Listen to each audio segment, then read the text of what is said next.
Les années 80 se présentent comme un genre de revival du bas nylon. S'il ne regagnera jamais la place qu'il occupait avant, il n'est plus cet objet dédaigné par la plupart des femmes.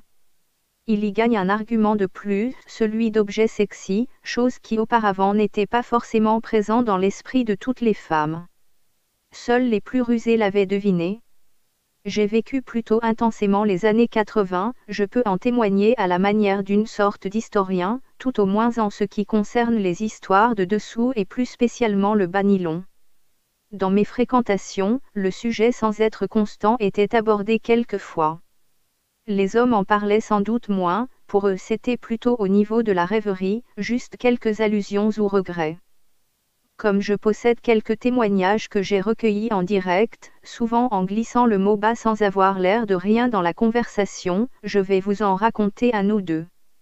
Disons-le tout de suite, deux clans se partagent la discussion, les pour et les majoritairement contre. On peut aussi les diviser en deux catégories, celles qui n'en ont jamais porté et celles qui l'ont fait jadis, ici majoritaires.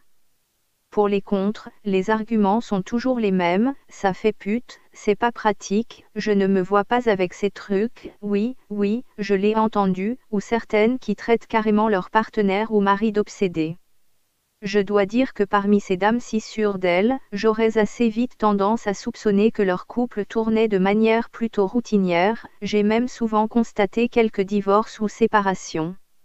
Je me souviens d'un cas particulier que nous appellerons Lise, qui n'attirait pas particulièrement ma sympathie au vu de sa personnalité, une de ces irréductibles qui faisait presque le signe de croix quand le mot bas était prononcé et qui était mariée à un de mes bons copains.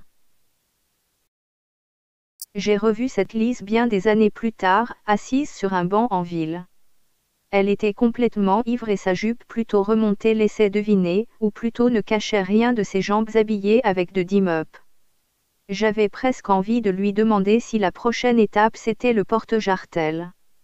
Comme quoi, il ne faut jamais dire Fontaine je ne boirai pas de ton eau ou Dim je ne porterai jamais tes bas. De l'autre côté, les favorables. Il y avait celles qui connaissaient la chose pour l'avoir pratiquée dans leur jeune âge. En fait, nous ne sommes éloignés que d'un jet de pierre de cet âge, il s'est écoulé presque 3 fois plus de temps depuis ces années-là. Une l'avoue franchement, je la connais pour être une nana plutôt franche et libérée, elle ne portera plus jamais de bas pour une bonne raison. Elle a dû abandonner la pratique en étant adolescente, car les jarretelles lui donnaient de l'eczéma et elle a été passablement ennuyée avec cela. Je crois qu'on peut lui faire confiance, c'est en général des excuses que l'on n'invente pas sans les avoir vraiment vécues. Mais elle était tout à fait convaincue que c'était quelque chose de sensuel. Il y avait aussi Karine, qui elle avouait franchement porter des bas plus qu'occasionnellement.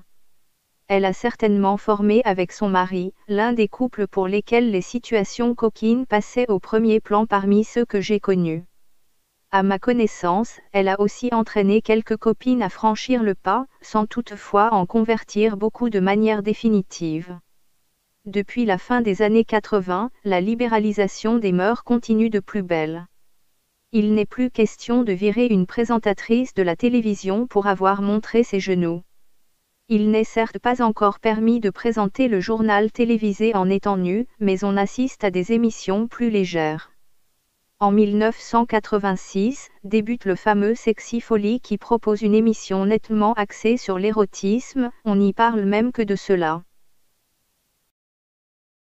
Des reportages, même dans les émissions féminines de l'après-midi, sont diffusés. On peut y voir l'animateur, Patrick Lauret, du Club 50 à 60, venir nous parler des bas coutures. C'est aussi la première manifestation du revival du bas nylon authentique à travers ses membres. On le reverra dans un des rares documentaires dédiés au bas nylon blues au tournant des années 90, également diffusé à la télévision. Un phénomène qui a aussi débuté dans les années 80, la location possible ou l'achat de cassettes érotiques ou pornographiques à travers les clubs vidéo. La télévision reliera l'offre aux heures tardives. Les pubs télévisées se permettent aussi la vente de lingerie de manière plus ou moins imagée. La marque Scandale réussira un joli coup de rêve pour certains avec une dame nous affirmant qu'elle porte un ensemble 3 pièces avec un porte-jartel, et qu'il n'est pas question qu'elle nous le montre. La suggestion a toujours été un excitant érotique très fort. La lingerie ne connaîtra pas de révolution pendant toutes ces années. C'est encore le marketing qui lance le bouchon aussi loin que possible. La plupart des marques traditionnelles, Obad, Scandal, Dim et autres, sont conscientes que les femmes désirent toujours plaire et comme la nature n'a pas augmenté les zones sensuelles, il faut bien reprendre les mêmes et recommencer, ce sont souvent des adaptations de ce que l'on connaît déjà. En 1988, Dim met au point une nouvelle version de ses bas et collants en introduisant le lycra, sous l'appellation Diams. Il donne une brillance au bas et collant qui rejoint le reflet de l'authentique nylon sous la lumière, surtout dans sa version vintage non extensible. C'est encore un truc dont les anciens se souviennent mais qui a l'air d'une nouveauté pour les plus jeunes. La méthode sera adoptée par la plupart des fabricants, c'est très courant encore aujourd'hui. Le porte-jartel, après de timides réapparitions, devient un objet que l'on trouve dans la plupart des rayons de lingerie un peu étoffés. Le fait qu'il soit proposé constamment depuis des années, montre que malgré tout il se vend assez bien. Il est sûr qu'il figure de manière plus ou moins visible dans la garde-robe féminine, même s'il n'est qu'exceptionnellement porté.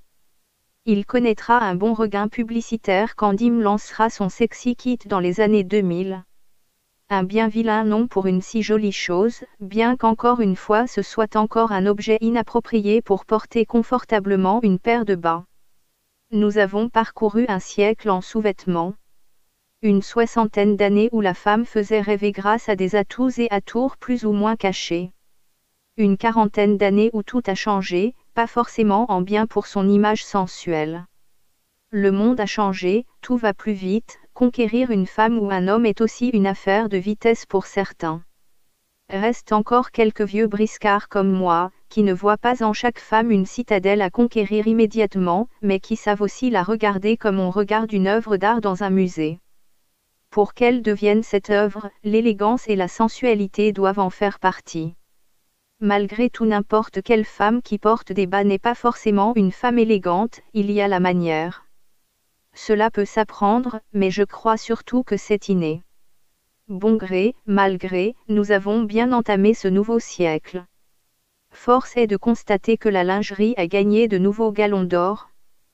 Quelques marques de lingerie ont pratiquement pignon sur rue, elles offrent à une clientèle nostalgique de quoi faire rêver les autres.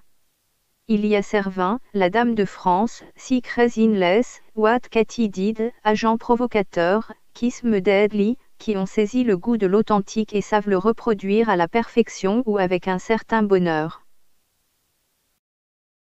Le burlesque a remis la pin-up au goût du jour, elle est un pivot essentiel de la renaissance des 60 premières années du siècle passé transposée à aujourd'hui. Il ne faut pas crier victoire, je crois que l'âge d'or ne reviendra jamais, mais il est presque sûr que chez certains et surtout certaines, ce retour en arrière est définitif. Elles ne sont pas la majorité, mais elles continueront de porter de la belle lingerie et surtout des bas pour que le bleu de notre ciel reste toujours bleu. Il est certain que si la demande persiste, le marketing va suivre. Pour le reste, c'est à vous de jouer.